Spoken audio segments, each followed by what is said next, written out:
Criminal courts. The Sessions Court. The highest criminal court of the district is the Sessions Court. It is presided over by the district judge.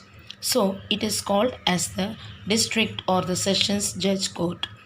In a Sessions Court, it can deal with cases like robbery, murder, dacoities. In these cases, if the severity of the case is proved, then the sessions judge can give punishment such as death punishment, that is, death punishment and life imprisonment. The sessions court has to confirm the judgment with the high court. Even if the concerned accused have not appealed to the high court. Strict executive. According to the new criminal procedure in the year 1973, it provides a separation between the judiciary and the executive, according to which the executive magistrates are working under the state government.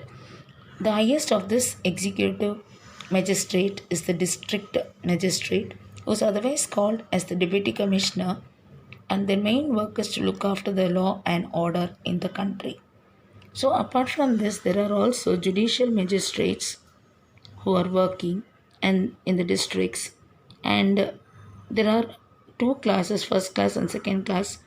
And in the metropolitan towns where there is population more than 10 lakhs, there is a chief metropolitan magistrate and other metropolitan magistrates.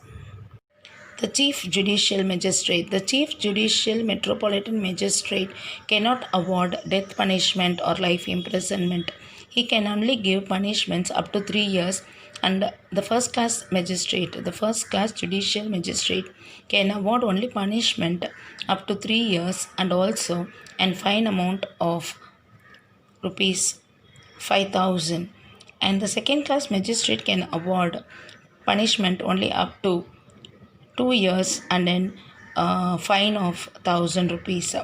So the sessions judge hears appeals that are made against this judicial magistrates, and any person who is not satisfied with the judgment of the sessions court can directly appeal to the high court.